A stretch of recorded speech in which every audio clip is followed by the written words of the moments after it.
Ketika di sini ada orang hebat, ada yang mungkin belum hebat dan seterusnya, bergabung menjadi satu, menjadi super team. Sehebat apa kamu bersedekah, sehebat itulah kamu berniaga. Apapun niat hijrah itu karena selain Allah, maka kita akan mundur dengan niat yang sama.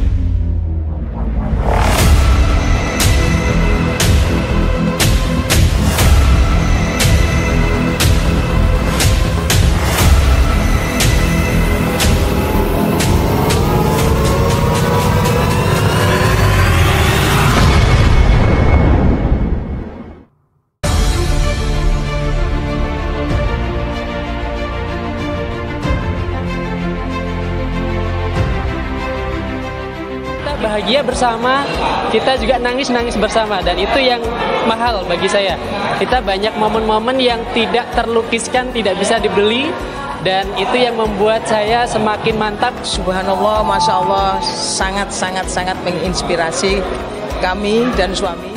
GWU8 ini saya sangat bersyukur bisa akhirnya hadir, yang awalnya maju mundur, setelah akhirnya kita memantapkan hati hadir dan tidak menyesal, dan bersyukur karena kita merasa diingatkan kembali kepada Allah bahwasanya semua itu harus meminta kembali kepada Sang Pemberi rezeki. Kesan dan pesan saya untuk acara GWU ini dahsyat, super, dan kita semua bisa dirubah, dan kita bisa merubah mindset kita untuk berdakwah, berbisnis, agar apa yang kita usahakan bisa menjadi berkah dan bermanfaat buat umat.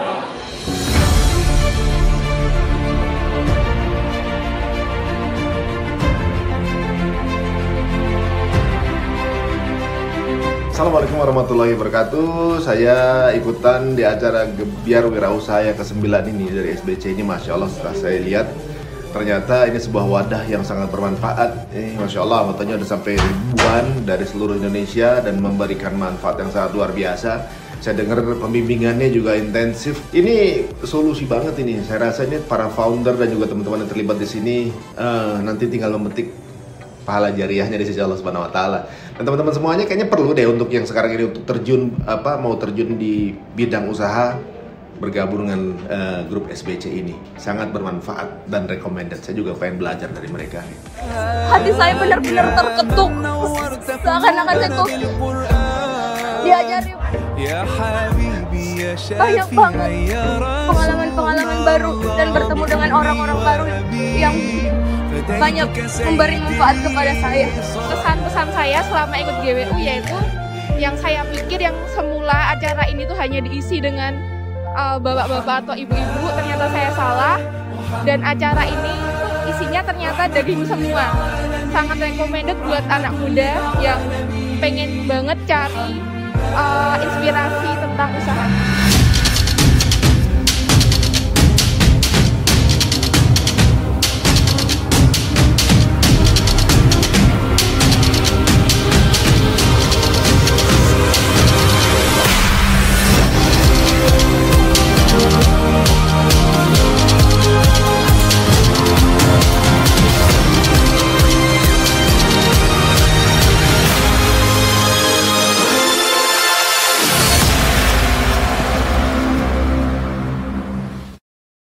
Ke Yogyakarta naik kapal selam. Jawab dong. Cakep. Mana nih, nggak kompak ini. Ke Yogyakarta naik kapal selam. Cakep. Oke, membeli bakpia dan juga kebab. Cakep. Kalau saya nanti memberi salam, jangan lupa hadirin menjawab. Assalamualaikum warahmatullahi wabarakatuh. Waalaikumsalam warahmatullahi wabarakatuh. Baik teman-teman, Masya Allah luar biasa. Dan pada malam hari ini kita bertemu lagi dalam sebuah webinar untuk bagaimana cara viralitas, ya kan? Bagaimana memanfaatkan viralitas dan bagaimana membentuk viralitas yang akan diisi oleh salah satu alumni dari OYC juga, Mas Irham. Namun sebelum kita memasuki acara, marilah sama-sama kita membuka acara ini dengan membaca Bismillahirrahmanirrahim. Alhamdulillahirrabbilalamin, Ar-Rahmanirrahim, Maliki Yaumiddin, Iyyaka na'budu wa iyyaka nasta'in ihdinas siratal mustaqim siratal ladzina an'amta 'alaihim ghairil maghdubi 'alaihim waladdallin. Amin. Oke, baik. Acara berikutnya yaitu pembacaan tilawah yang pada kesempatan ini akan disampaikan oleh Bapak Agus. Kepada Bapak Agus kami persilahkan. A'udzu billahi minasyaitonir rajim. Bismillahirrahmanirrahim. Lillahi ma fis samawati wa ma fil ard wa in tubdu ma fi anfusikum aw tuhfu yuhasibkum bihillah fayaghfiru liman yasha'u wa yu'adzibu man yasha' wallahu ala kulli syai'in qadir. Amanna ar-rasulu bima unzila ilaihi min rabbihi wal mu'minun kullun amana billahi wa malaikatihi wa kutubihi wa rusulihi la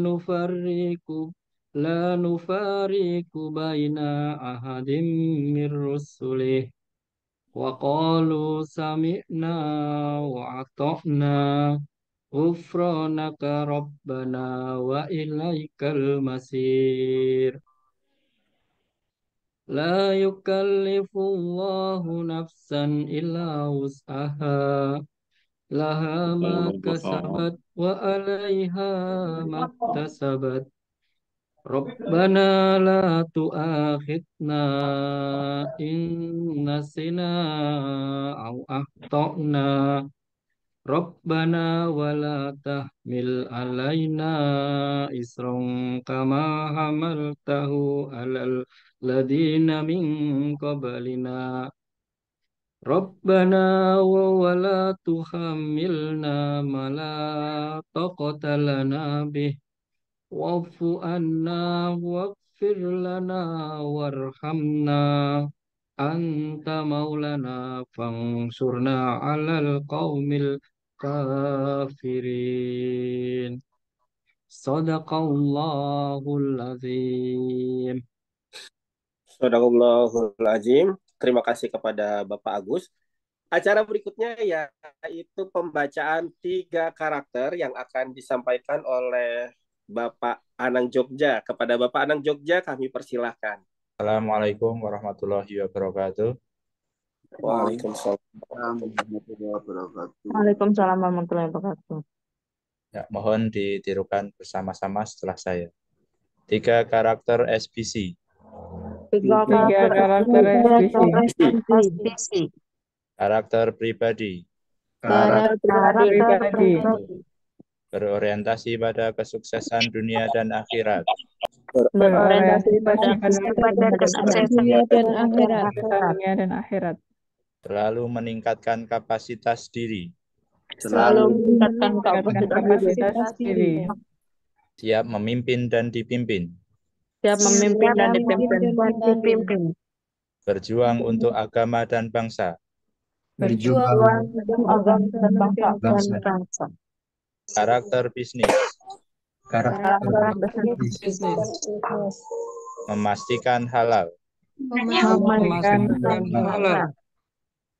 Ahli dalam 4 pilar bisnis. Membiasakan berinvestasi. Hidup sederhana dan bersahaja. Karakter muslim. Al-Quran dan As-Sunnah menjadi acuan hidup.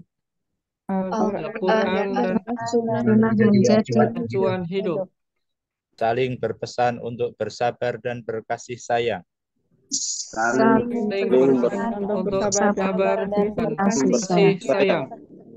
Suka berbagi dan empati.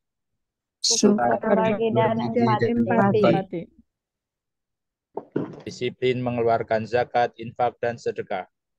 Disiplin mengeluarkan zakat, infak, dan sedekah. infak, dan sedekah. Baik, terima kasih. Saya kembalikan. Assalamualaikum warahmatullahi wabarakatuh. Waalaikumsalam warahmatullahi wabarakatuh. Oke, Masya Allah sekalian. Haji di SBC inilah kita saat acara membaca tilawah diingatkan bagaimana karakter kita sebagai pengusaha muslim, ya kan, yang selalu ingat Quran dan as-sunnah, hidup bersahaja, luar biasa pokoknya ya. Nah, teman-teman semuanya, sebelum kita memasuki materi utama dari Mas Irham ini, silakan isi link yang ada di bawah, yang ada di chat untuk absensi, dan tidak lupa nanti akan ada pembagian door prize yang sangat menarik. Dari mana aja door prize-nya? Door prize-nya nanti ada dari RP Laser, dari Anomali, dan dari Resto Bebek Mantul. Jadi jangan sampai ketinggalan door prize-nya, teman-teman. Manfaatkan. Nah, webinar gratis, ya kan? Dapat beasiswa 250 juta pelatihan bisnis selama setahun. Kurang apa coba SBC kan? Masya Allah. Oke, teman-teman sudah isi absensinya? Sudah isi? Oke. Nah, door prize-nya apa aja sih? Oke, teman-teman. Nah, mumpung ini ya, mumpung kita belum mulai, nanti ada penanya terbaik, akan kita berikan door prize yang sangat menarik. Yang pertama ada satu tas dari Anomali senilai 175.000. Terus ada kemeja batik dari Resto Bebek Mantul untuk 3 orang penanya terbaik. Dan ada 5 paket gantungan kunci berlogo SBC dari RP Laser. Bagi yang ngisi absen. Oke, silakan diisi absennya. Oke, baik. Tak lama lagi, tanpa memperpanjang waktu, kita panggil si pemilik coklat impian kepada Mas Irham. Mas Irham, sudah hadir Mas Irham? Hadir, Mas. Masya Allah, masih muda, ya kan, bisnisnya viral di mana-mana, ya kan Mas ya. Istrinya berapa Mas Irham? Alhamdulillah 1, Mas. Oke Mas Irham, ini banyak teman-teman yang sudah penasaran nih tentang materi malam ini. Monggo Mas Irham, waktu dan tempat saya persilahkan. Monggo. Ya, terima kasih Mas. Assalamualaikum warahmatullahi wabarakatuh. Waalaikumsalam warahmatullahi wabarakatuh. Waalaikumsalam warahmatullahi wabarakatuh. Iya, alhamdulillahirrahmanirrahim teman-teman. Ini agak sedikit grogi nih karena tiba-tiba kemarin 5 hari yang lalu dihubungin Mas Ardi untuk ngisi di Zoom gitu. Jadi materinya mungkin kurang lebih sama yang saya sampaikan di 5 hari yang lalu. Cuman nanti kalau ada pertanyaan langsung ditanyakan aja nggak apa-apa. Nah, yang pertama-tama perkenalkan, nama saya Irham. Saya dari Balikpapan, tapi sekarang sudah berdomisili di Yogyakarta sekitar 14 tahun yang lalu. Dari 2010 sudah menetap di Yogyakarta. Alhamdulillah sudah berkeluarga juga. Terus kemarin mengenal SBC dari Balikpapan tahun 2014. Waktu itu masih membahas tentang Waralaba University. Diajarkan langsung sama Coach Ridwan. Terakhir saya mengikuti OYC 3, tapi nggak lulus. Saya mengundurkan diri di bulan 5 tahun 2019. Waktu itu sama Mas Joko. Nah, kita doakan dulu Mas Joko karena Mas Joko sedang dirawat di rumah sakit informasinya. Semoga Mas Joko bisa segera pulih lagi dan segera berdakwah lagi. Amin ya rabbal alamin. Tidak lupa kita doakan juga guru-guru kita, Coach Ridwan, Mas Aldi, semua bisa sehat dan memberi banyak ilmu lagi kepada kita semua. Amin. Saya share screen dulu ya, Mas. Nah, ini teman-teman, jadi perjalanan usahanya juga nggak baik-baik aja. Memang dari awal semuanya sudah digariskan ya, harus seperti itu gitu. Jadi memang nggak tiba-tiba langsung punya cabang coklat impian langsung 50 nggak gitu. Perjalanannya panjang. Dari 2010 sudah mulai usaha, tapi ya begitu namanya usaha, naik turun, naik turun, naik turun. Sempat dramatis juga kondisinya. Kemudian ikut OYC. Nah, saat ikut OYC ini mulai terbuka wawasannya. Yang terpenting yang sebenarnya yang saya dapatkan ya, bukan cuman tentang ilmu bisnisnya, tapi tentang ilmu kita kepada Tuhan ya. Jadi rezeki itu bukan cuman omset, Nah, itu yang paling penting tuh. Kita dikelilingi sama lingkungan yang positif itu rezeki yang luar biasa itu. Nah, jadi pas saya memulai bisnis, kemudian turun omsetnya, jadi saya pilih bekerja. Waktu itu saya jadi taksi online. Nah, waktu saya jadi taksi online, uangnya ini saat saya tidak narik, uangnya turun terus. Jadi tabungan terkuras. Ini kalau nggak kerja nggak dapat duit. Jadi ingat kata-katanya Bapak Warren Buffett ya. Jadi kalau kita nggak bisa menemukan cara menghasilkan duit saat kita tidur, maka kita akan bekerja sampai kita mati. Nah ini nggak pengen nih, saya pribadi nggak pengen kerja sampai mati. Kapan dakwahnya? Jadi saya belajar sana sini, akhirnya ditemukanlah sama komunitas SBC. Di situ mulai belajar ke Mas Aldi, ke Mas Joko, ke Coach Ridwan, dan teman-teman lain. Tidak hanya keberhasilannya yang dipelajari, kegagalannya pun kita pelajari supaya tidak kita ulangi. Nah ini brand-brand yang pernah saya bangun dari jual alat teknik bangunan ya, kayak bor, gerinda, terus eh, buka tour and travel. Waktu itu cuma jualan tiket modal laptop doang. Sampai sekarang buka brand-brand yang dikelola sama satu perusahaan yang kita kasih nama perusahaannya lebih baik. Terinspirasi dari Coach Ridwan. Gunanya untuk mempercepat peradaban sukses berkah. Seperti itu. Nah ini coklat impian produknya awalnya cuma dua. Cuman es coklat dan roti. Jadi kalau teman-teman yang ada di Jawa Timur mungkin di Surabaya sudah familiar dengan es coklat panjang umur itu udah banyak ada cabang yang pusatnya di sana ya. Itu kita kemarin belajar juga ke sana. Kemudian kita tambahkan value tambahan dan kita viralkan. Nah, cara memviralkannya nanti saya sharing juga caranya seperti apa. Jadi nggak ada yang saya tutup-tutupi. Semua yang saya alami saya sharingkan kepada teman-teman semua. Nah, ini coklat impian tahun 2022, Februari tahun 2022 kita buka cabang pertamanya di Yogyakarta, tepatnya di dekat stasiun Lempuyangan. Ini cabang pertama kita. Kemudian sekarang di tahun ini sudah ada, ini datanya update-nya tahun lalu. Sekarang sudah ada 54 cabang. Tapi nggak semuanya baik-baik aja. Tetap ada yang tutup. Jadi pasti bisnis ini tadi seperti testimoni dari Mbak yang di OIC 6 tadi ya. Mbak Nur Jadi Hasana, Nuy. Mbak Nur Hasana, benar. Ya. Jadi kata Coach Ridwan, kita harus memvalidasi customernya. Nah saya waktu itu kalau saya validasi customernya, sementara ini sudah viral, butuh waktu. Butuh waktu, butuh tenaga, butuh biaya. Jadi kalau saya harus validasi, nggak mungkin. Jadi yang validasi, ini mitranya. Jadi kalau ada mitra yang mau bergabung, mereka yang validasi, Mas di sini bagus kok, gini. Kalau dia yakin, kita bukakan di sana. Seperti itu. Jadi menghemat waktu. Tapi ada kurang bagusnya juga. Karena nggak semua mitra paham bisnis. Paham customernya seperti apa, dan lain-lainnya. Jadi memang butuh pendampingan lebih. Seperti itu. Nah, untuk hari ini, jadi kita akan membahas 4 hal ini. Jadi nanti mungkin nggak sampai selesai karena waktunya cuma setengah jam. Tapi teman-teman nanti saya sharingkan ke panitia ya. Jadi kalau teman-teman yang mau mengakses materinya bisa menghubungi panitia, tentu dengan mengisi form GWU.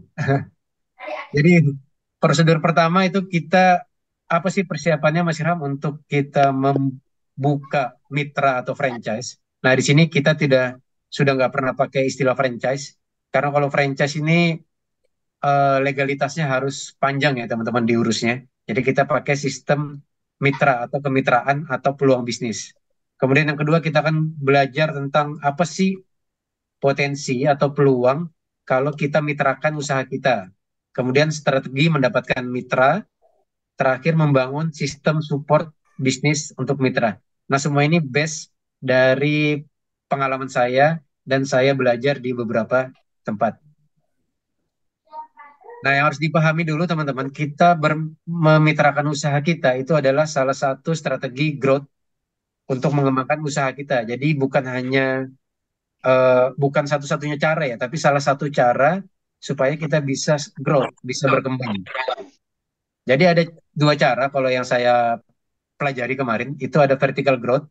Nah, jadi kita naikkan omset di outlet kita sekarang, misalnya omsetnya 10 juta per hari, gimana caranya kita naikkan jadi 20, jadi 30 juta, jadi 50 juta. Tapi kalau mentok, kita buka cabang. Nah, kalau saya, kemarin yang saya lakukan, saya lebih senang untuk buka cabang. Karena lebih cepat dan banyak benefit lain yang kita bisa dapatkan. Nanti saya sharingkan sedikit. Nah, jadi kenapa kita harus mulai belajar memitrakan usaha kita? Jadi brand kita bisa sangat cepat berkembang dengan investasi yang kecil. Kalau kita mau buka 50 cabang, kalau satu cabang kita harus mengeluarkan duit 100 juta, berarti kita butuh duit 5 miliar. Kapan kita bisa dapat duit 5 miliar kalau omsetnya per bulannya misalnya 300 juta dengan profit rata-rata 50 juta misalnya. Berarti kita butuh 100 bulan untuk bisa membuka 100 cabang. Tapi dengan kita mitrakan, kita bisa tarik 100 mitra atau 50 mitra masing-masing buka 2 cabang. Nah, itu lebih cepat. Jadi ini salah satu strategi untuk mengembangkan bisnis dengan skema kemitraan. Ini berkembangnya sangat cepat, investasinya juga kecil karena kita berkembangnya bareng-bareng, bukan berkembang sendiri. Kemudian revenue stream-nya bervariasi. Jadi sumber pemasukan kita nggak cuma dari outlet. Sumber pemasukan kita banyak, bukan cuma dari konsumen beli produk kita udah selesai gitu aja, enggak.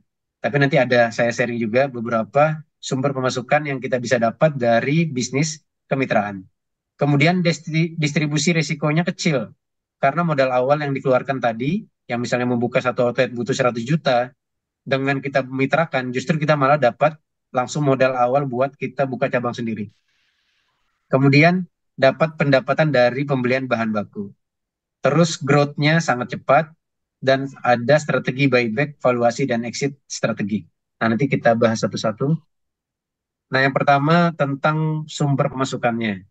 Jadi dengan memitrakan bisnis kita, kita bisa dapat income stream yang pertama itu dari brand lisensi. Brand lisensi ini kalau kita menyebutnya sewa merek.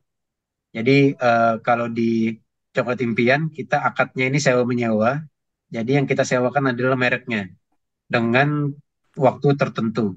Jadi kita bebas menentukan brand lisensinya berapa, Mas.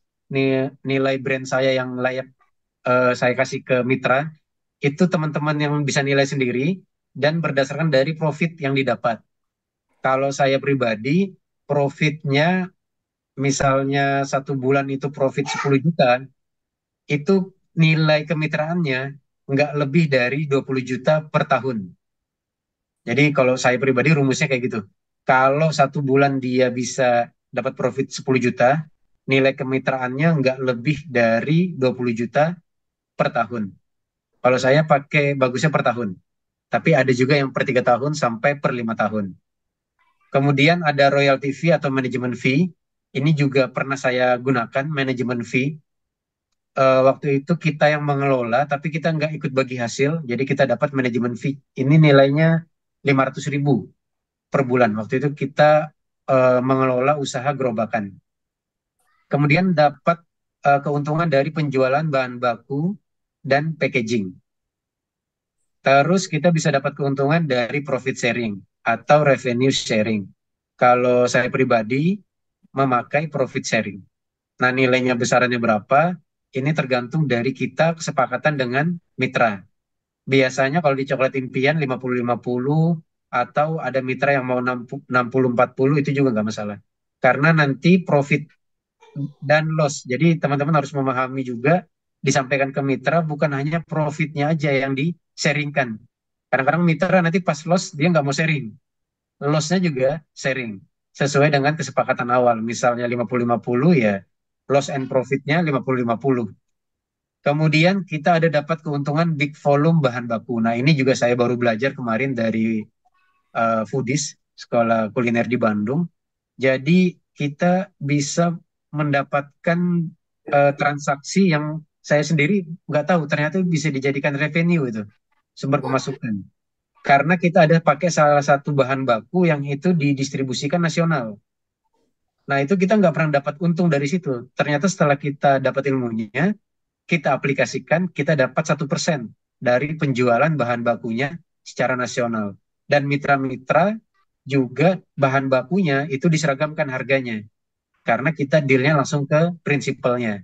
Nah, ini ilmu yang mahal, teman-teman. Juga alhamdulillah kemarin kita praktekkan, kita dapat 1% dari salesnya. Kalau pembelanjaannya 1 tahun sampai 2 miliar, lumayan 20 juta untuk bonus tim gitu ya. Kemudian terakhir ada sponsorship dan kolaborasi. Nah, nanti akan saya jelaskan di slide berikutnya. Nah, untuk brand lisensi yang sudah saya sebutkan tadi, jadi ada pembayaran tahunan, bulanan, terus paket per 3 tahun atau 5 tahun. Kalau saya menyarankan langsung per 3 tahun. Kenapa? Karena kalau bulanan, nagihnya susah. Nagihnya luar biasa, teman-teman. Kita malah harus ada satu job desk buat nagih-nagihin. Tahunan pun seperti itu. Jadi banyak mitra yang ditagih susah, apalagi kalau yang di luar pulau. Kita harus datangin tuh. Kita harus terbang ke sana, datangin, nagih. Malah jadi kayak apa nih, debt collector ya. Jadi kalau bisa langsung paket per 3 tahun atau per 5 tahun. Seperti itu untuk yang brand lisensi. Kalau manajemen fee, biasanya kita ambil yang fix aja, jangan yang bervariabel. Kalau variabel ini menyesuaikan omsetnya. Kalau yang fix, kita tentukan misalnya langsung aja 2 juta per bulan, atau kalau saya kemarin 500.000 per bulan. Itu tergantung dari kompleksnya kita mengelola itu. Kalau gerobakan 500.000 masih sangat layak ya. Tapi kalau outlet jangan 500.000. Minimal 4 juta.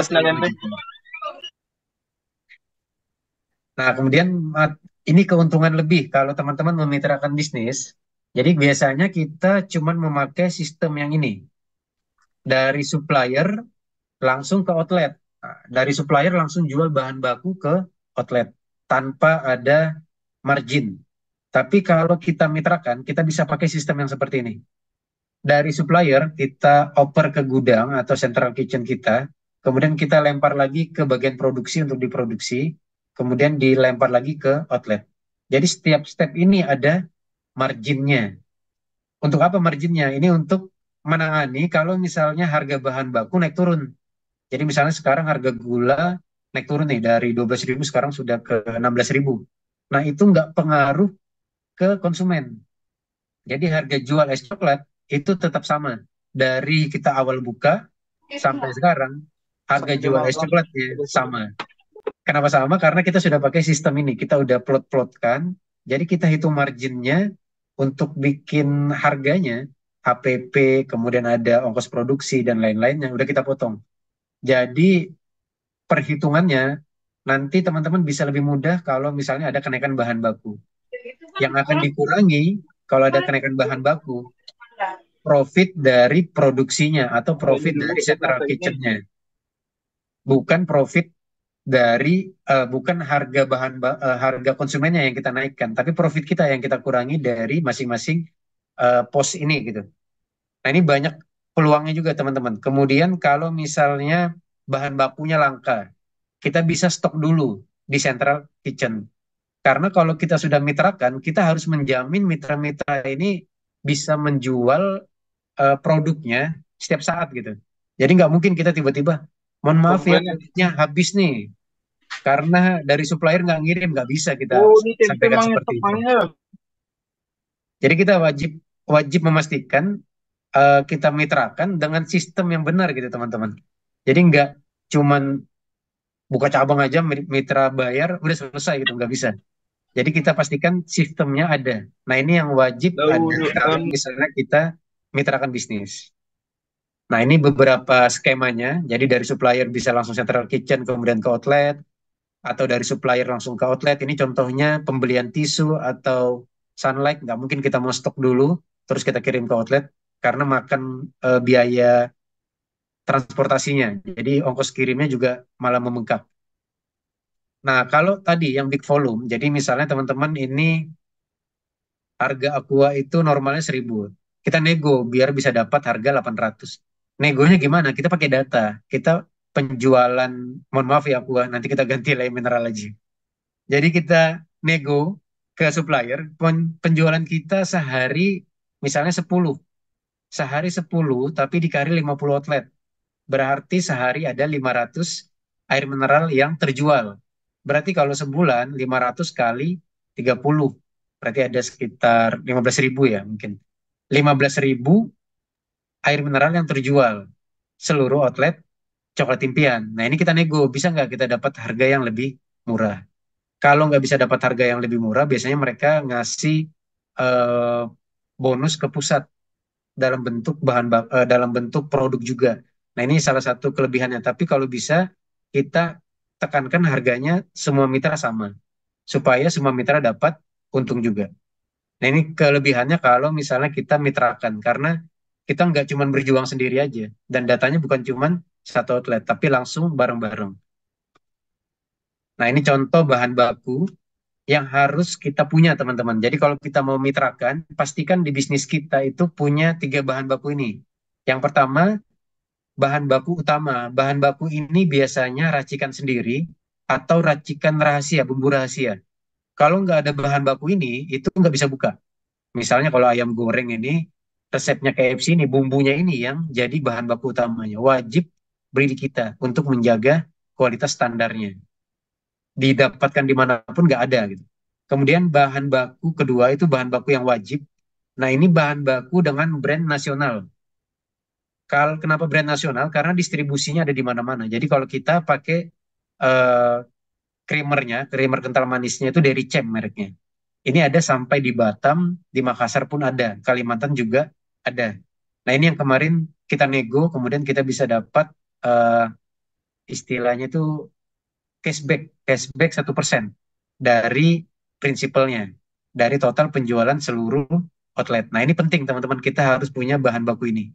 Kalau nggak punya ini, kita kehilangan 1% tadi lumayan. Terakhir bahan baku mandiri. Bahan baku ini nggak ada mereknya, terserah contohnya es batu. Ini kita nggak bisa supply, karena kalau kita kirim dari sini ke luar pulau pasti mencair. Jadi pastikan di bisnis teman-teman punya 3 item ini, 3 bahan baku ini. Nah, kemudian kalau yang tadi sumber pemasukan lainnya itu ada profit sharing. Mohon maaf ini Mas, apa kecepatan atau gimana? Enggak Mas, Aman aman. Mas, aman Mas Irham, jelas kok. Oke Mas Rahmat, siap. Nah, ini untuk revenue sharing, kalau saya lebih ke profit sharing ya. Jadi ada yang tadi 5%, ini untuk revenue biasanya dipakai brand-brand yang besar kayak Starbucks, KFC. Ini dia pakai 5% atau sampai 15%. Kalau di kita selalu pakai yang profit sharing. Kenapa profit sharing? Profit and loss and profit sharing. Karena kalau kita rugi, kita sama-sama rugi. Kalau untung, sama-sama untung. Kalau revenue dari omset, bisa jadi dia rugi, tapi tetap harus bayar sharing. Nah, ini sebaiknya jangan pakai yang dari omset atau revenue. Pakainya yang dari profit. Ini sudah kita lakukan dan alhamdulillah berjalan. Jadi ada 3 mitra yang profit, ada 1 mitra yang loss, hampir 1 tahun loss, dan karena mitranya juga paham bisnis, jadi alhamdulillah nggak ada kendala. Nah, yang terakhir tadi sponsorship dan kolaborasi. Jadi kita kadang-kadang punya outlet, tapi kita bingung nggak memanfaatkan ruang-ruang di outlet. Nah, ini dulu beberapa tahun lalu sempat ramai di beberapa burjo atau warmindo di Jogja itu disupport sama rokok. Jadi rokok naruh brandnya di situ, itu ternyata bayar. Kita iseng-iseng tanya sama pemilik warungnya, pemilik warmindo itu, mereka bayar 40 sampai 60 juta per tahun, tergantung dari ramainya pengunjung yang datang. Nah, tahu ramai atau enggaknya gimana? Nah, mereka biasanya survei. Lah kalau kita punya POS atau point of sale alat kasir itu ya teman-teman. Jadi kita bisa pakai kasih data itu. Nih per hari transaksi sekian nih. Transaksi kemana? Ke outlet kita. Jadi kita bisa ngejual ke orang yang mau naruh sponsorship di outlet kita. Banyak space-space di outlet kita yang bisa kita jual. Kemudian kolaborasi, kita bisa kerjasama. Misalnya Coklat Impian kerjasama sama Sebelah Kasgar di Jogja. Sama-sama di Jogja, targetnya target marketnya sama-sama perempuan, sama-sama anak muda misalnya. Jadi kolaborasi, misalnya beli seblak dapat produk es coklat. Nah ini marketnya seblak dan marketnya coklat gabung nih. Jadi memperbesar market. Nah ini yang berhasil banget kemarin yang waktu McD kolaborasi sama BTS. Kemudian apa yang harus disiapkan dari kemitraan ini teman-teman ada 7. Ada 7. Mas kalau waktunya habis tolong diingatkan ya. Ya Mas, aman. Oke. Jadi ada 7. Yang pertama exit strategi. Nah ini poin-poinnya nanti teman-teman juga saya sharingkan materinya. Jadi gak usah dicatat, didengarkan aja. Nanti kalau ada pertanyaan langsung ditanyakan aja. Nah yang pertama exit strateginya dulu yang harus ditentukan. Jadi waktu saya bangun Crofoloka itu bisnis Crovel itu kita bangun 3 bulan. Dalam waktu 3 bulan berhasil buka 89 booth. Nah ini luar biasa. Ini pertama kalinya saya belajar bisnis kemitraan. Setelah 3 bulan buka tanpa iklan, kita bisa menjual 89 booth.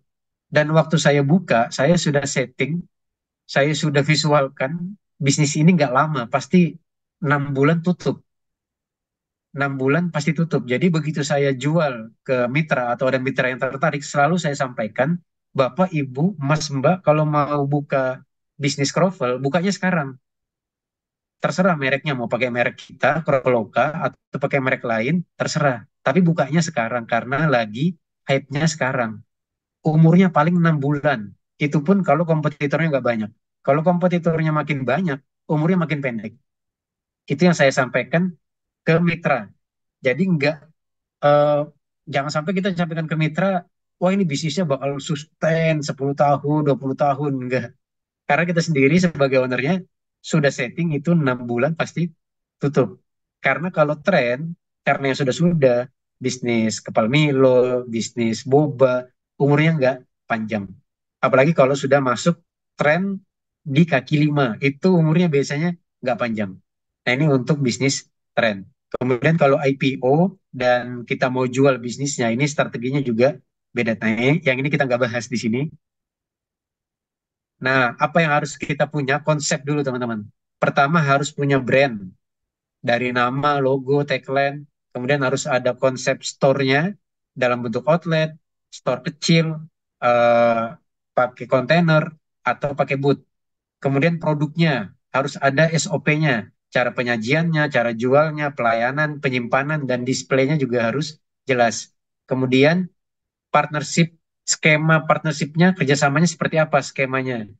Mau kita sewa merek, atau kita yang kelola, nanti bagi hasil.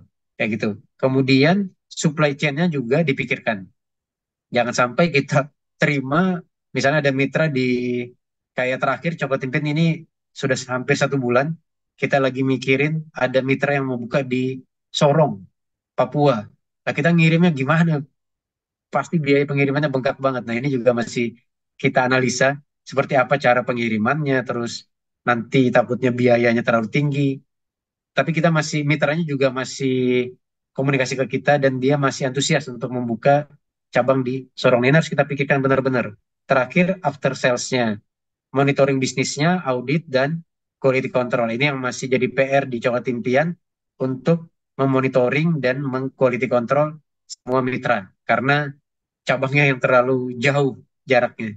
Jadi kalau untuk membuka cabang, ada metode baiknya dari tengah nanti melebar ke luar. Kayak obat nyamuk zaman dulu ya, yang dulu sempat ngerasain obat nyamuk yang dibakar. Nah itu kan ada kayak spiral gitu. Nah dari tengah kita buka satu, buka terus ke kota-kota yang sekitarnya, terus makin melebar. Nah ini untuk menjaga distribusi channelnya. Nah untuk konsep store ada 6 konsep. Yang pertama gerobak. Nah ini ada kelebihan, ada kekurangannya. Nanti saya kasih kasih filenya aja biar teman-teman bisa mempelajari lebih lanjut. Kemudian ada kios, kemudian ada ruko, kemudian ada freestanding. Nah freestanding ini yang lagi naik daun nih, freestanding. Ini juga yang dipakai dengan konsepnya Mega Cuan baru-baru ini 1 tahun yang lalu tiba-tiba semua outletnya seragam dan besar. Nah Nah, ini freestanding. Jadi bagusnya untuk brand itu lebih terekspos, lebih besar, dan memang biayanya lebih mahal. Karena kalau kita mau buka ini, pengerjaannya bisa 3 bulan atau lebih itu teman-teman. Tapi BEP-nya bisa lebih lama. Makanya biasanya kalau udah bangun freestanding seperti ini, kalau nggak 24 jam rugi mereka. Mungkin BEP-nya lebih lama, tapi kalau buka 24 jam, BEP bisa lebih cepat. Kemudian ada konsep ghost kitchen yang sekarang hampir hilang. Dulu luar biasa ghost kitchen, sekarang sudah sangat sedikit peminatnya karena bagi hasil untuk drive untuk aplikasi online udah lebih besar. Terakhir buka di mall. Nah, kalau saya ini belum pernah satu kali Traveloka buka di mall, tapi mallnya waktu itu sepi. Jadi untuk indikator mall yang rame, kalau kata Mas Aldi yang sebelah Asgar, itu cari yang ada Uniqlo-nya. Nah, itu mall yang rame kalau mau buka di mall.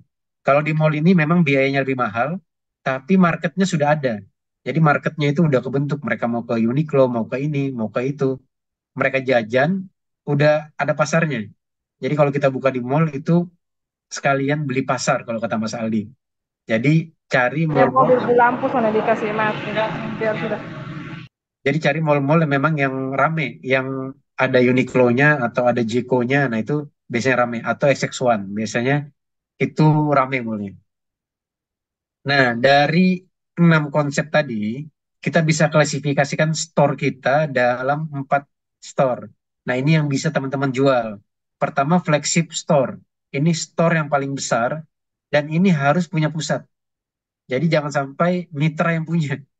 Ini harus punya pusat. Jadi orang taunya store-nya besar sendiri itu di situ. Kemudian ada experience store. Nah, ini experience store ini yang kita terapkan di Coklat Impian. Jadi Coklat Impian yang di foto ini di alun-alun Kidul, dia bangunannya rumah lawas, tapi berbeda dengan tadi yang di video, yang di Prambanan. Itu benar-benar kayak cuman atap doang, terus ada kursi-kursinya, pemandangannya bisa ngelihat kereta api. Nah, itu mendapatkan experience lebih. Jadi kita nggak cuma jual produk es coklat dengan roti, tapi ada experience-nya. Kemudian ada signature store, biasanya lebih mungil, lebih kecil. Ini menyesuaikan market size-nya. Jadi kalau kotanya kecil, ya kita buka satu dulu. Kalau misalnya besar, baru buka yang kedua. Atau yang satu ini dibesarkan. Terakhir ada express, ada paket express. Nah, nanti teman-teman kalau buat proposal bisnis, bisa mencantumkan ini. Biasanya mencantumkan 2 paket. Yang signature atau express, kemudian satunya yang experience. Nah, ini harga lisensinya beda, tergantung dari market size-nya juga. Nah, ini contoh proposalnya. Kita harus paham juga risiko levelnya. Nanti saya sharingkan juga, ini teman-teman harus punya 3 hal ini dalam membuat proposal bisnis. Estimasi proyeksi saat rendah, penjualan rendah, sedang, dan tinggi. Kemudian dapatnya berapa? Tadi kalau misalnya saya bilang profitnya 10 juta sebulan, lisensinya jangan sampai lebih 20 juta setahun. Nah, pakai ini perhitungannya teman-teman. Kalau Traveloka kita cuma jual kemarin 12 juta. Tapi 12 juta itu lisensinya cuma 3 juta, 9 jutanya untuk bahan baku dan peralatannya. Jadi mereka cuma bayar lisensi 3 juta. Nah, ini nanti kalau teman-teman kebetulan ada di Jogja, monggo bisa datang ke kantor, kita belajar bareng-bareng cara buat bisnis proposal yang baik dan mitra tertarik untuk menanyakan lebih lanjut. Yang penting mitra tertarik dulu, menanyakan lebih lanjut terkait bisnis kita. Nah, ini kalau teman-teman nanti pas ada GWU di bulan Maret, mampir ke Jogja, mampir ke kantor, alhamdulillah kalau misalnya masih ada waktu. Kantornya juga dekat dari acara GWU nanti dilaksanakan. Nah, kemudian untuk sistemnya, teman-teman punya SOP. Ini saya yakin pribadi teman-teman pasti punya semua SOP, walaupun belum tertulis. Tapi sebaiknya jangan cuma buat yang tertulis. Sudah mulai belajar membuat yang digital. Jadi nanti ada video-videonya. Karena aduk coklat aja, aduknya kemana itu harus jelas juga. Aduknya berapa kali nggak cukup. Aduknya pakai apa harus jelas. Sendok sayur yang mana? Karena tiap kota ada kota-kota yang nggak senang makan sayur, jadi mungkin nggak punya sendok sayur. Jadi harus jelas sendok sayur atau sendok apa. Nah, kalau di video jelas banget. seperti kita nonton resep-resep di YouTube. Jadi kalau kita nonton resep di YouTube itu sangat mudah kita aplikasikan. Bahkan orang-orang yang belum pernah masuk ke dapur. Nah ini kita harus mulai membuat SOP digital kita. Kemudian cara pembelian bahan bakunya sampai kita mentraining karyawan mereka. Nah ini harus ada sistemnya. Tapi pelan-pelan. Jadi jangan langsung wah kita harus buat siapkan semuanya dulu. Jangan juga.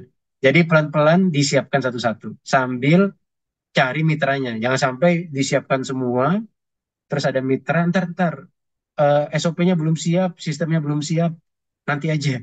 Jadi mitranya dikasih tahu dulu, ini seperti ini, SOP-nya ada, cuman belum tertulis, belum divideokan. Saya videokan dulu. Jadi tetap kita guide mitranya. Jangan sampai mitranya cari peluang bisnis yang lain. Kemudian ada POS atau Point of Sales. Ini sistem kasir yang harus dipunya semua teman-teman ya. Segala macam bisnis harus punya data. Nah ini pakai POS. Ada yang gratis, ada yang berbayar. Kemudian supportnya juga harus banyak teman-teman ke mitra. Salah satunya kita harus support bahan baku. Jangan sampai mitra kehabisan. Terus ada IT support, quality control. Terus kalau kita under management, kita marketingkan juga monthly report sampai kita atur inventorinya atau stok monitoringnya. Nah, kemudian kita harus punya tim. Jadi kalau di Coklat Impian kita punya tim yang dikirim untuk opening. Kayak sekarang lagi 2 hari yang lalu kita opening di Cibinong. Tanggal 8 Februari nanti kita opening di daerah Jakarta Pasar Lama atau di mana kemarin. Atau Radio Lama, aku agak lupa tempatnya. Nah, ini kita kirim tim yang memang dia mengurusi untuk opening dan dokumentasi. Ini harus ada tim khususnya. Kalau kita outletnya kita buka sendiri, kita harus punya setup tim. Jadi kita harus monitoring dari sewa tempat, kemudian renovasi, sampai ke openingnya. Ini harus ada timeline-nya. Nah ini untuk di lebih baik sendiri, saat ini di kantor kita, struktur perusahaannya seperti ini. Teman-teman, jadi kalau pengen tahu seperti apa sih struktur perusahaan dari usaha yang punya 50 cabang, nah seperti ini. Jadi kita punya tim legal sendiri sekarang, baru 1 tahun. Sebelumnya kita nggak punya tim legal, tapi karena sering terkait sama legalitas, jadi sekarang kita punya tim legal dan memastikan semuanya itu taat hukum untuk mitra dan kita. Jadi menjembatani. Jadi tim legal ini bukan pro ke kita, tapi lebih pro ke mitra sebenarnya.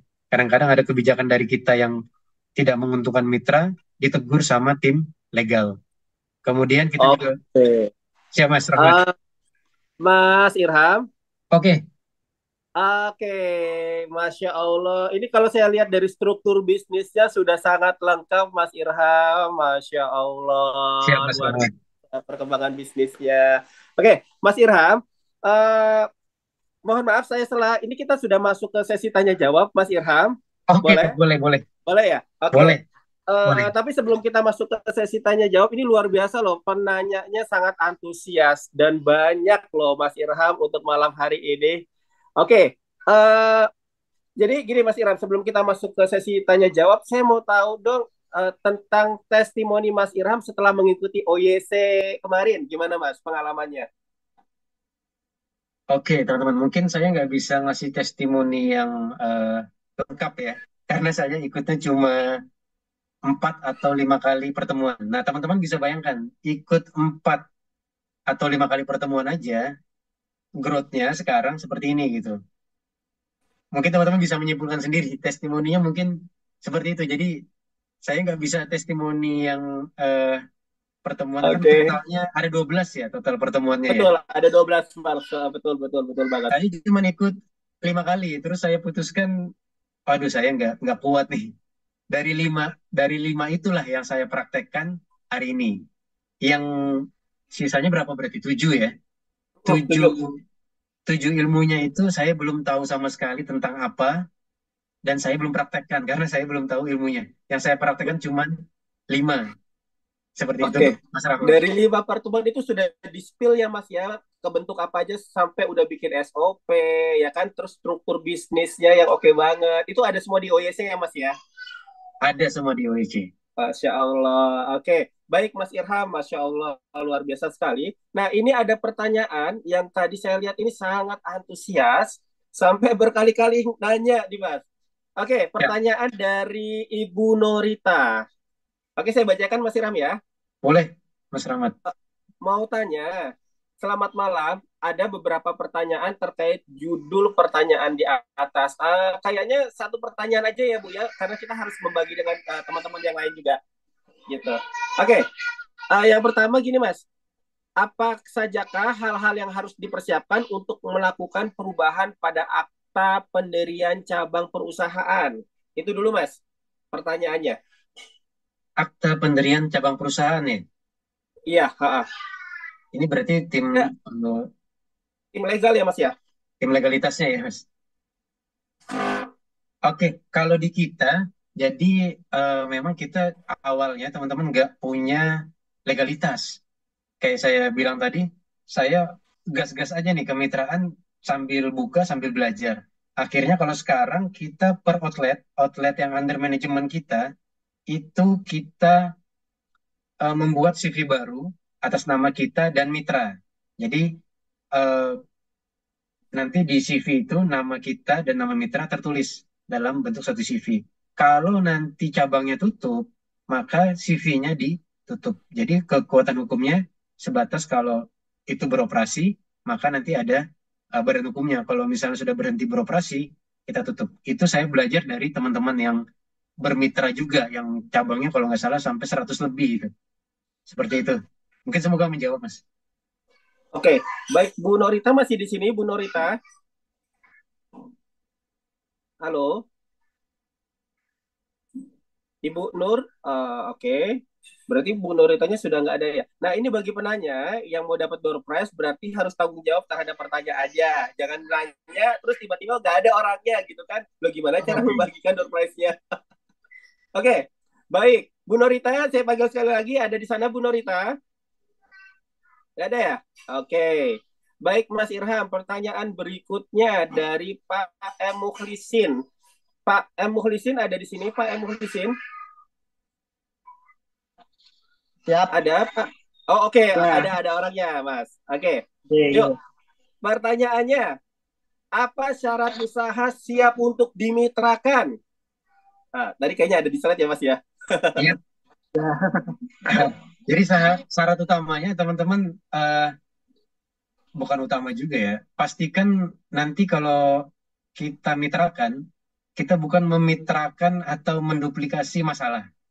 Jadi pastikan yang kita kasih ke mitra ini solusinya. Jadi jangan sampai nanti SOP-nya belum ada, terus sistem yang lain-lainnya belum ada, kita mitrakan. Nanti mitranya sendiri yang pusing. Mas ini gimana? Kita juga yang ikut pusing. Nggak tenang tidurnya.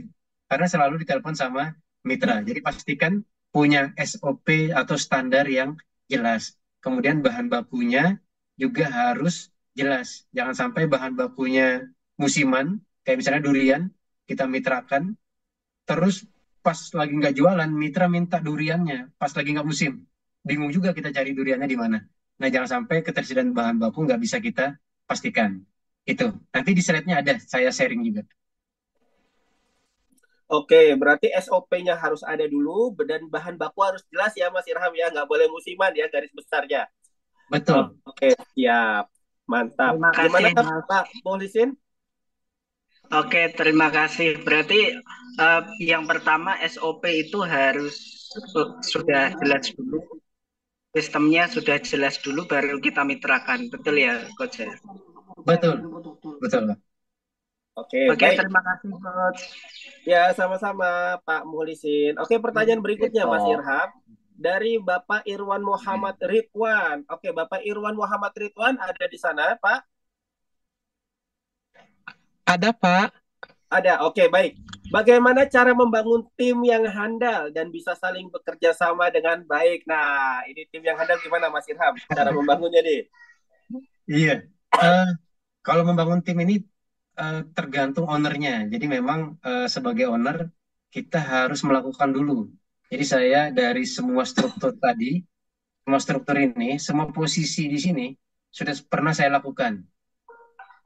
Saya yang buat kontraknya, saya yang jadi ininya ya, jadi bisnis development-nya, jadi marketingnya, jadi keuangannya. Karena dulu di pelajaran OEC ini ada membuat struktur ini teman-teman. Itu harus ada strukturnya. Jadi waktu itu saya buat strukturnya namanya saya semua. Irham, Irham, Irham, Irham. CEO-nya Irham, bendaharanya apa? Finance-nya Irham, marketingnya Irham, operasionalnya Irham gitu. Jadi membangun tim yang solid, pastikan dulu kita tahu semua bagian bisnis dalam bisnis kita. Sampai yang terkecil. Kemudian setelah itu kita lakukan atau kita sampaikan ke tim itu, pastikan kita juga lakukan. Jangan sampai kita pengen tim ini on time gitu ya. Pengen timnya on time tapi kita sendiri nggak on time. Pengen timnya lebih berani lagi menaikkan omsetnya tapi kita sendiri malas-malesan. Nah jadi jangan sampai tim ngelihat kitanya nggak sesuai sama yang diharapkan.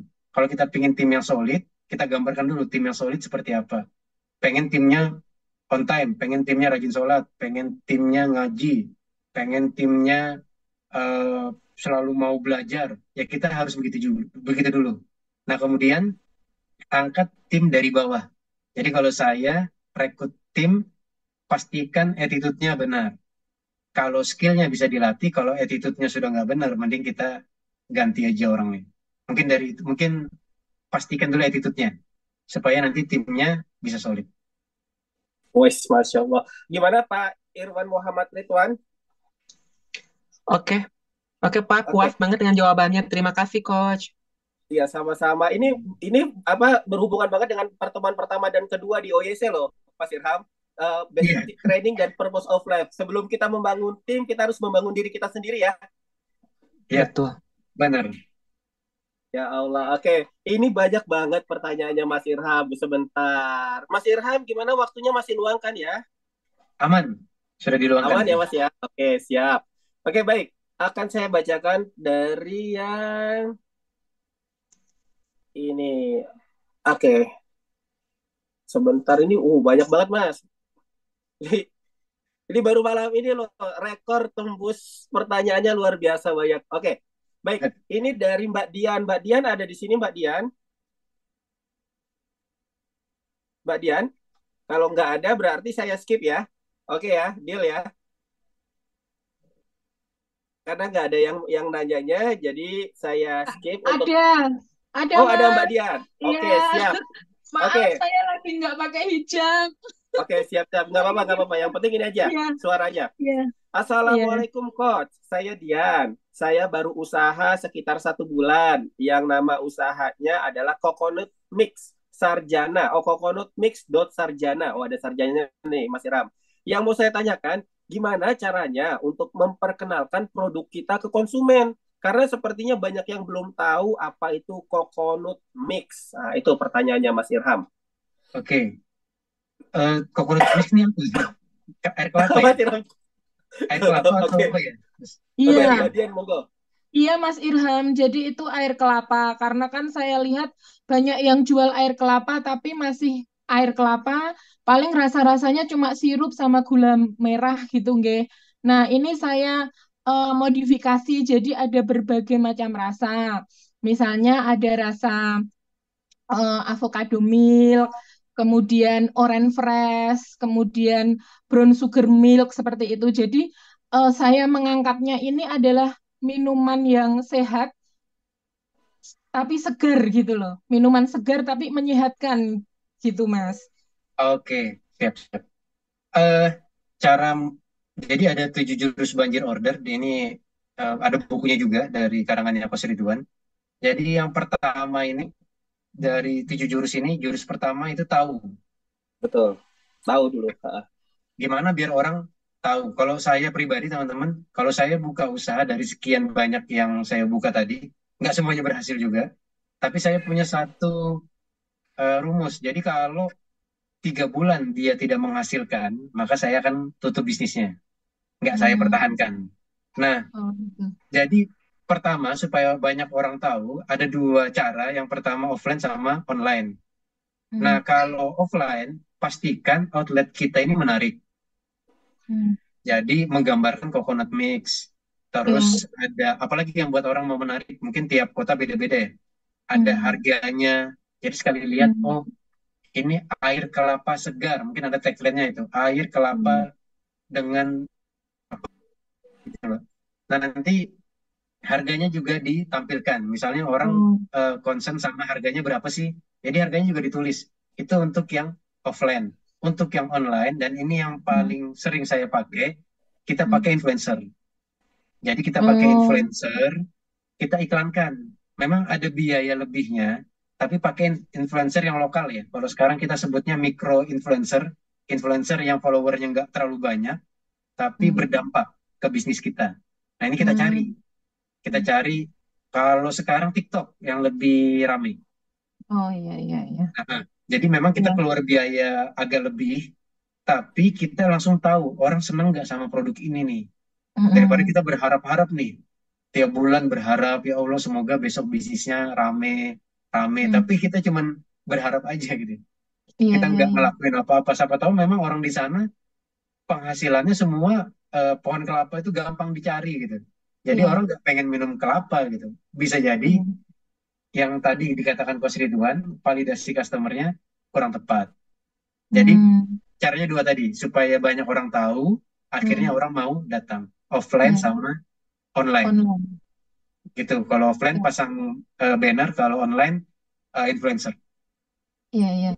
Berarti untuk bannernya itu dibuat semenarik mungkin gitu ya, Mas Irfan. Ya, menarik dan informatif. Jangan sampai menarik tapi nggak informatif. Contohnya desainnya terlalu bagus, terus tulisannya nggak kebaca. Nah, itu jangan sampai kayak gitu. Jadi harus jelas. Dari jauh aja udah kelihatan tuh, air kelapa murni misalnya kayak gitu. Ya. Siap. Gimana, Terima kasih, Mbak Mas. Dian? Ya, siap. Terima kasih. Bismillah, ini baru mulai. Nanti akan saya praktekkan, Mas. Siap, semangat Mbak Dian. Oke, Masya Allah, Terima luar kasih. biasa. Oke. Terus ngomong-ngomong 7 jurus banjir order, itu ada materinya di OYC di pertemuan ke-7, Mas Irham. Oh iya, berarti saya nggak dapat. Ada.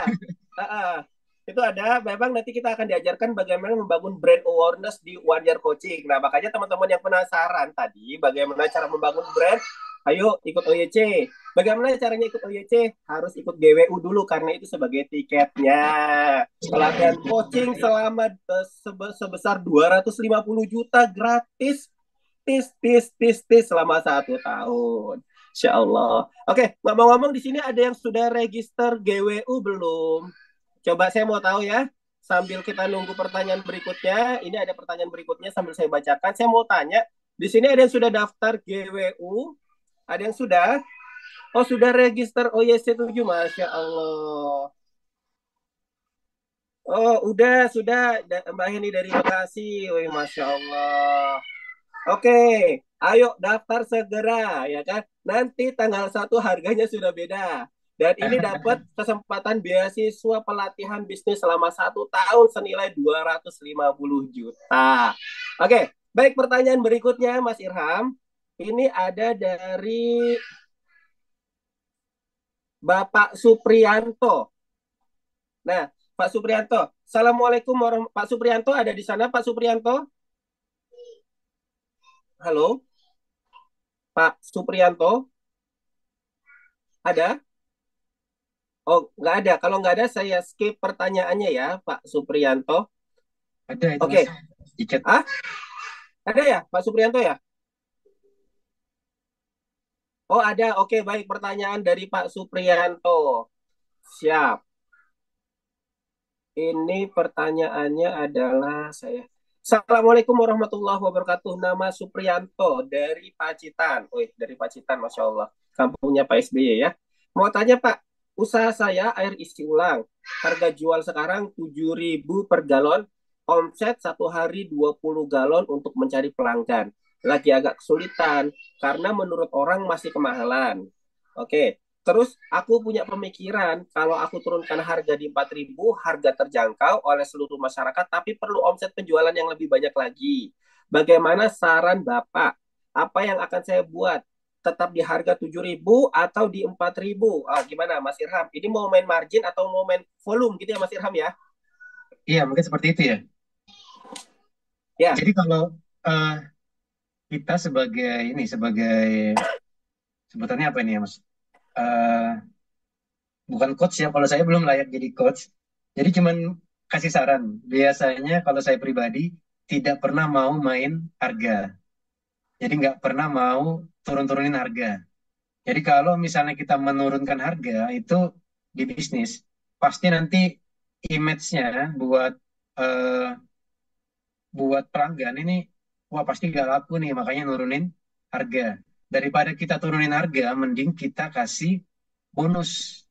Misal kalau di Galon, karena saya eh, nggak menggeluti aneh air isi ulang, nanti bisa kasih bonus misalnya galon, tisunya bukan cuma tisu misalnya. Apalagi sih yang menghambat konsumen ini untuk galon biasanya mungkin buat roda-roda itu ya, roda yang ngangkat galon itu ya. Misalnya kalau beli 3 dapat roda galonnya, mending diperbanyak ke bonusnya daripada kita turunin harganya. Belum tentu harga murah yang orang cari. Kayak salah satu di Balikpapan, di kota saya, ada harganya lebih mahal, tapi dia punya alat ukur apa pH ya, kalau nggak salah air itu ya. Dia ada Iya, alat ukur PH air. pH-nya. Kemudian orang ini sekarang makin cerdas karena TikTok ya. Jadi pH yang baik itu sekian, itu yang ditampilkan. Air isi ulang dengan pH sekian, harganya 7.000. Jadi orang mengasumsikan yang mahal ini sehat. Dan kita berani pH kita lebih baik daripada air isi ulang lainnya. Kayak gitu. Kita seperti ya, 7 kali penyaringan, kayak gitu-gitu ya. 20 kali penyaringan, semuanya juga 20 kali. Tapi kita yang sampaikan. Kita menjual air isi ulang dengan pH 16 misalnya. Terus kita kasih bonus ini, bonus pengantaran, galon kita bersihkan segala macamnya. Nah itu upaya kita supaya jangan sampai kita turunkan harga. Kalau kita turunkan harga, konsumen yang tadinya sudah percaya sama kita, jadi kurang percaya. Contohnya Apple misalnya harga iPhone 15-nya sekarang 15 juta. Tiba-tiba kita turunkan harga, Apple jual harga iPhone yang 5 jutaan. Yang tadinya beli 15 juta merasa tertipu. Nah ini sering kejadian. Jadi jangan sampai kita memakai strategi menurunkan harga. Semoga menjawab. Jadi perbanyak bonusnya. Oke, gimana Pak Supriyanto? Semoga menjawab ya Pak ya. Berarti bisa dibuat value-nya dinaikkan Pak, dikasih servisnya lebih atau hadiah ya Mas Irham ya. Iya, Beli benar. 2 gratis 1, beli 3 gratis apa gitu ya Mas Irham ya, bundling. Betul, betul. Oke, nah itu juga ada loh Mas di 7 jurus banjir order itu dikupas tuntas loh. Wah itu teman-teman harus ikut. Rugi banget pokoknya yang nggak ngikut OYC. Oke, next. Pertanyaan berikutnya ada dari Bapak Mbak Pipit. Mbak Pipit ada di sini Mbak Pipit. Halo Mbak Pipit. Ada Mbak. Oh, Mbak Pipit ada, Mbak Pipit. Oh ya ada. Oke. Bagaimana cara membangun tim dari kecil menjadi besar? Seperti itu Mas Irham. Oke, mungkin sama seperti tadi, yang pasti harus besar dulu kitanya. Jadi nggak mungkin kita bisa membangun tim sebesar ini kalau kitanya sendiri nggak bermindset besar atau karakter kita yang salah satu di SDC meningkatkan kapasitas diri. Kalau kapasitas kita cuman segelas ini, ya tim kita juga segini-gini aja gitu. Tapi kalau kapasitas kita sekolah merenang, kita bisa mengelola tim lebih besar lagi. Dan mengelola tim ini nggak rumit ya, karena kita akan cari orang-orang atau tim yang sama seperti kita, yang purpose-nya, yang nanti di pertemuan pertama atau kedua itu dibahas tentang purpose, tujuan hidupnya apa.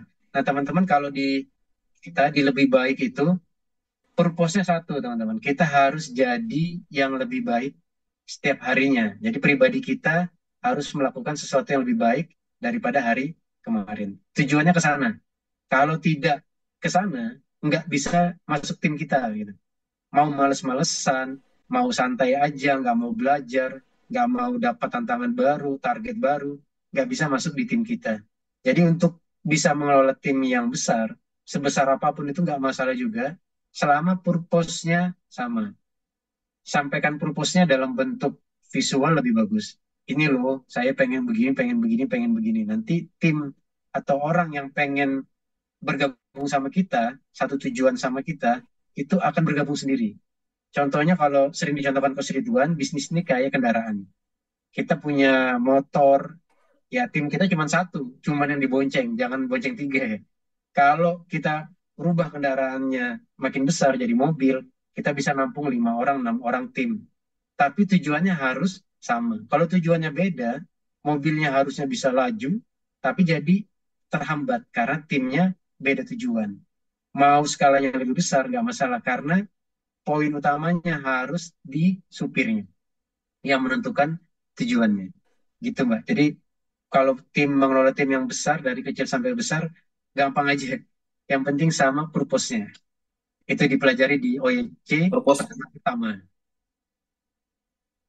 Insya Allah tentang purpose-nya Mas Irham betul sekali. Dan itu juga ada nanti di OYC pertemuan di ke-8 atau ke-9 talent mapping Mas, human capital mastery, bagaimana cara kita untuk mengetahui karakter orang, ya kan?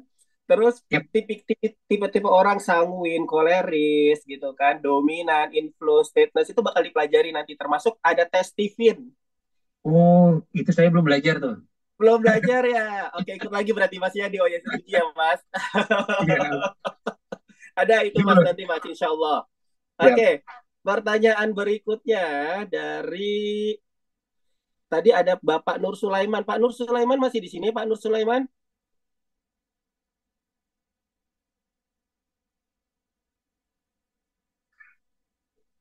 Pak Nur Sulaiman?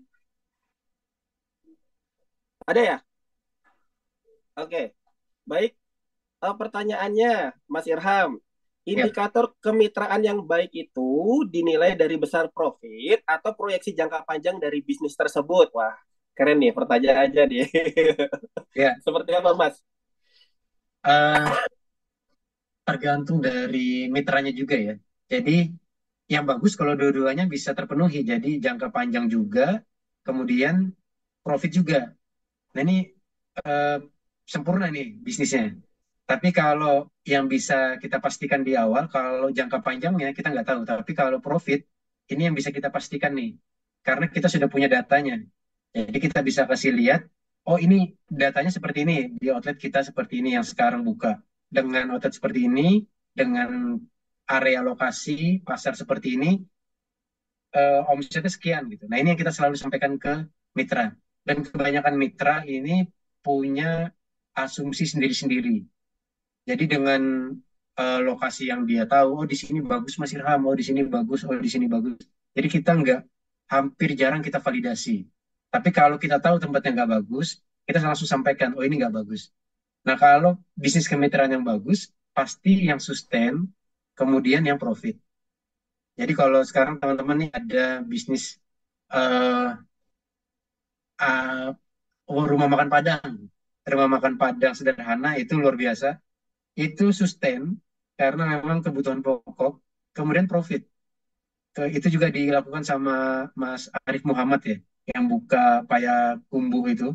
Itu itu sustain karena memang dia makanan sehari-hari, makanan pokok, kemudian profit karena harga jualnya juga luar biasa. Itu kemitraan yang bagus. Cuma biasanya kalau yang begini modal yang dikeluarkan besar. Jadi resiko yang kita keluarkan, resikonya di modalnya yang terlalu besar. Kalau kemitraan yang masih di bawah 50 juta, biasanya ini bisnis-bisnis yang memang belum bisa dipastikan ini bakal sustain. Tapi untuk profit dalam jangka waktu pendek, ini bisa cepat diambil. Contohnya kayak coklat impian, 2 tahun lalu kita juga nggak expect, nggak membayangkan bisa bertahan sampai 2 atau 3 tahun ke depan gitu. Tapi ternyata konsumen tetap support gitu. Dan mitra-mitra terus ada yang baru. Nah ini bukti kalau kita fokusnya lebih baik ke profit. Kalau ke sustainnya kita nggak pernah tahu. Seperti itu. Oke. Berarti untuk umur itu ya Mas ya kita nggak bisa nebak ya Mas ya? Nggak bisa nebak. Apalagi kalau ada COVID berikutnya. Oke, oke, siap, Masya Allah. Dan produk itu juga sangat menentukan sustainnya ya Mas ya. Kalau misalnya kebutuhan pokok itu biasanya lebih sustain ya dibandingkan kayak makanan-makanan yang momentum yang happening ya. Betul. Oke, siap. Oke, untuk pertanyaan berikutnya. Ini dari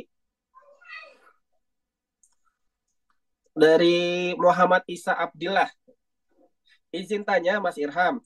Eh, Mas Muhammad Isa ada? Mas Isa? Masih di sini Mas Isa? Oke. Bagaimana memasarkan kemitraannya agar banyak yang minat dan meyakinkan calon mitra untuk menjadi mitra? Nah, gimana Mas? Pendekatannya Mas? Oke, sebentar. Itu ada di file yang ke...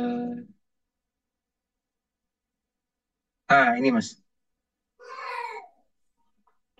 Jadi, ada tulisnya ya? Oke. Iya. Jadi nanti kita jualnya secara... Ada 3 cara. Online, offline, sama crowdfunding. Tapi kalau crowdfunding, saya sangat tidak menyarankan. Kecuali sumber dananya jelas ya. Nah, yang online ini kita bisa jualan di Instagram, Facebook, TikTok, YouTube, atau website. Kemudian kalau offline di outlet sendiri. Nah, kalau di Coklat Impian kemarin kita tidak pernah mengiklankan kemitraannya. Yang kita iklankan produknya.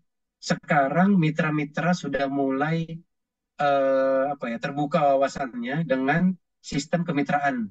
Jadi untuk investasi bukan cuma saham atau beli emas atau beli tanah gitu.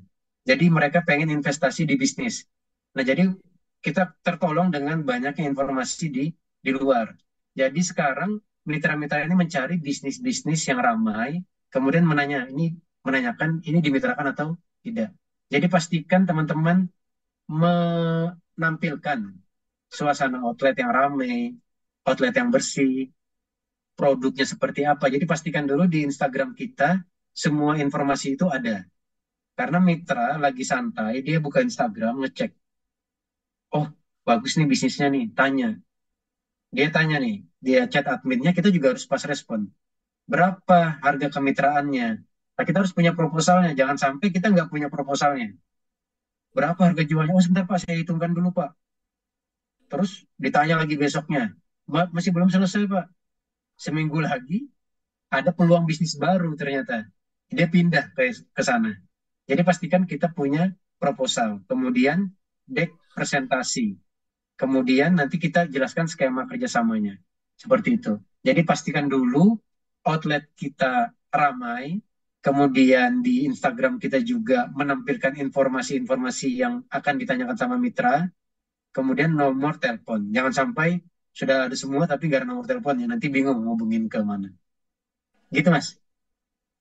Oke, Masya Allah. Ini Mas, sebenarnya masih di bawah ini banyak pertanyaan, masih banyak yang penasaran bagaimana cara mengembangkan kemitraan, ya kan? Tapi sepertinya waktu yang memisahkan kita, Mas, ya kan? Nah, oke. Sekarang akan ada pengumuman door prize untuk sesi berikutnya. Pengumuman door prize untuk yang pertama adalah dari absensi. Oke. Dari absensi, pemenangnya adalah yang pertama, Bapak Suprianto dari Pacitan. Yang kedua ada Ibu Suyanti dari Samarinda. Yang ketiga ada Bapak Muhammad Yunianto Solo. Terus ada Bapak Muhammad Faruk Pekalongan dan ada Hajrah Maros dari Sulawesi untuk pendaftar. Oke, terus untuk pendaftar yang beruntung. Nah, berikutnya ada dari penanya. Oke, dari penanya Mas Irham mau pilih 2 dari penanya tadi, Mas Irham? Dari Mas Rahmat aja, Mas. Oh, dari saya. Oke, siap. Yang pertama ada Bapak Muhammad Ridwan. Yang kedua ada dari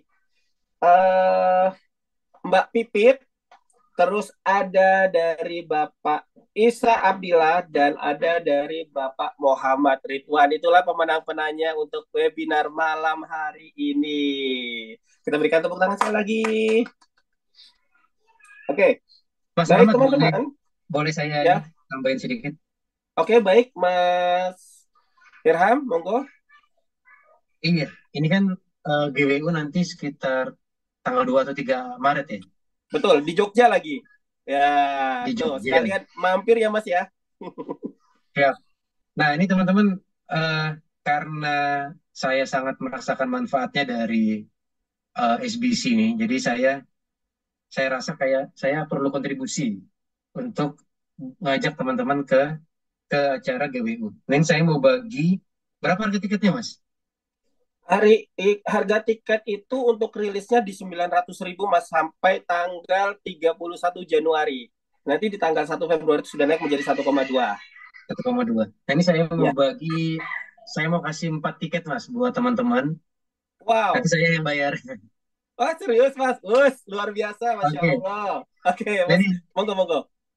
monggo nanti dari teman-teman, dari panitia yang benar-benar pengen mau, jadi harga tiketnya tadi sudah disampaikan sama Mas Rahmat, nanti saya yang bayar ya Mas Rahmat.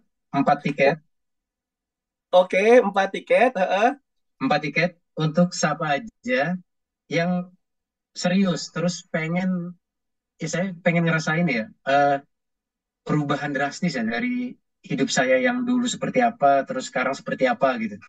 Jadi untuk harga itu sebenarnya nggak sebanding teman-teman. Kalau cuma mengeluarkan 900.000, bahkan dulu saya di support Mas Aldi, saya jual ada alat ya, saya jual jus dispenser itu harusnya harganya cuma 2 juta, tapi saya eh, tawarkan ke Mas Aldi harganya 3.800.000 karena waktu itu saya harus ikut BRM, harganya 3.800.000. Mas Aldi dengan waktu itu ya, ini saya sampai terharu teman-teman, karena Mas Aldi ini support perkembangan menti-mentinya. Jadi di SBC ini bukan cuma ada OYC yang berbayar, tapi ada KPB.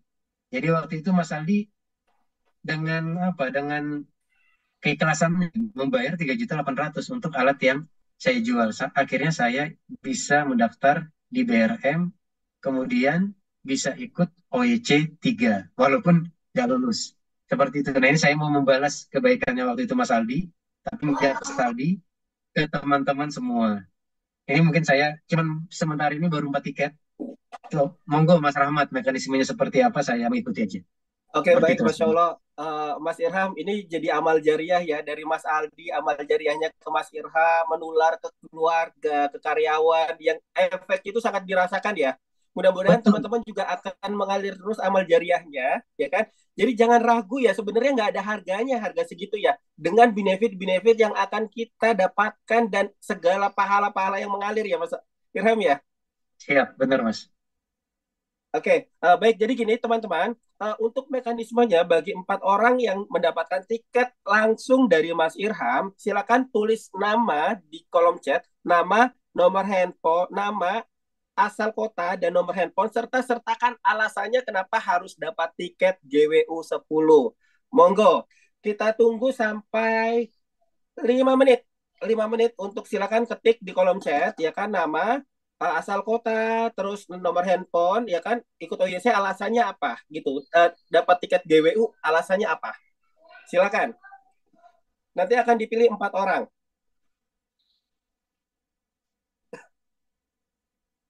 Gak apa-apa ya ini Mas Rahmat ya. Jadi Luar biasa. molor ini waktunya. Oh, nggak apa-apa Mas. Masya Allah. Ini sangat memotivasi sekali. Jadi kan sebenarnya dengan harga segitu, harga 900.000 dapat benefit 250 juta dan usahanya berkembang itu Masya Allah sih Mas, ya kan, itu apa ya, investasi dunia akhirat kalau menurut saya. Karena saya juga merasakan manfaat OYC ini luar biasa, dari sisi kehidupan, sisi keluarga yang lebih baik, leadershipnya, terus bagaimana saya membangun brand awareness dari lapak kecil, omset hari 200-300 ribu, ya kan, sekarang sudah punya tim 6 orang gitu. Masya Allah. Ya Allah.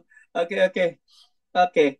Eh, ini kita tunggu, ini 2121 dan akan ditunggu sampai 2125. Monggo Bapak Ibu yang masih ada di webinar ini, silakan tulis namanya, tulis nama kota, asal kotanya, dan nomor telepon, dan bawahnya ditulis untuk selanjutnya ditulis alasan kenapa harus dapat tiket GWU ini dari Mas Irham. Silakan.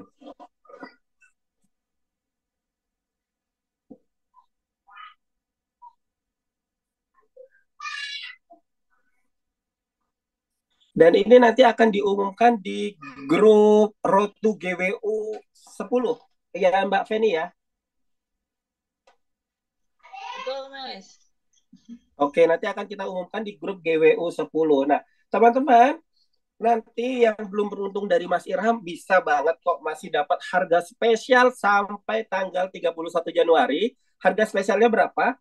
850.000 rupiah untuk satu orang pendaftar. Jika mendaftar couple, suami istri atau berpasangan bersama teman-temannya itu dengan dapat harga spesial senilai 1.500.000 untuk berdua. Oke, silakan manfaatkan kesempatannya selagi masih ada. Oke, kapan lagi bisa ikut seminar Gebyar Wirausaha, mendapatkan pelatihan setahun secara gratis, 1 year coaching, ya kan? Kita bisa mengembangkan diri, mengembangkan bisnis kita, dan mudah-mudahan ini manfaatnya dirasakan bagi orang-orang di sekitar kita nantinya ya. Begitu. Oke, masih ada waktu 2 menit lagi. Silakan. Nanti kalau misalnya sudah ditutup berarti sudah nggak bisa ya. Yang dipilih yang sudah menulis di kolom chat. Oke. Ini sudah ada. Wah, banyak Mas. Masya Allah. Oke. Mas Irham ini kapan buka di Cibinong, Mas? Saya rumahnya di Bogor, Mas Irham. Oh, di Tanggal berapa tadi? hari Senin. Kemarin berarti, Mas. Oh, sudah. Sudah opening. Oke. Hah? Sudah opening ya? Sudah opening, Mas. Oke, Mas. Siap, Mas. Besok saya meluncur ke sana, Mas. Iya. Ya, luar biasa ya. Masya Allah. Terus Mas Irham ada apa lagi, Mas? Nanti ke depannya mau membangun brand apa lagi sudah ada? Sekarang kita masih fokus di brand yang ada sekarang. Jadi yang kita pegang ada 4 brand, tapi memang belum berhasil semua. Masih kita upayakan. Rencananya tanggal 10 kita launching 1 brand baru lagi. Wih, tanggal 10 ya, 10 Februari, Mas. 10 Februari. Oke. Mas, yang mau ngintip-ngintip IG-nya apa sih, Mas? Boleh kasih tahu, Mas? Ini ya, Boleh. Lebih Baik Company. Benar. Jadi di situ tentang informasi gimana sih Mas Irham membangun timnya. Nah, teman-teman bisa lihat di situ. Nah, yang mau di-spill, yang mau ngintip-ngintip ya kan, bagaimana perkembangan Lebih Baik Company, bisa langsung follow IG-nya, TikTok-nya atau website-nya langsung lebihbaik.company. Untuk TikTok-nya live @lebihbaik, website-nya lebihbaik.co.id. Oke, 2125 dan sudah ditutup chatnya. Luar biasa, ini ada banyak sekali. Nanti akan kita pilih dari panitia dan akan dihubungi langsung di grup GWU Road to GWU 10. Oke, baik Bapak Ibu semuanya, terima kasih untuk webinar malam ini yang luar biasa, ya kan? Nah, nanti akan ada webinar lagi. Tanggal 6 Februari. Nanti akan dirilis di grup Road to GWU 10. Itu akan bersama dengan Mas Muri Handayani, penulis buku bisnis bestseller. Terus founder SBO dengan tema penjualan dengan sistem reseller masih efektifkah? Pada pukul 19.45 WIB sampai selesai. Nah, lalu ada info diskon berdua hanya bayar 1,5 juta dari normal 1,8 daftar GWU. Oke, terima kasih. Ibu Haja pergi mengaji. Mana ini? Cakep. Pulang-pulang bawa bingkisan. Cakep.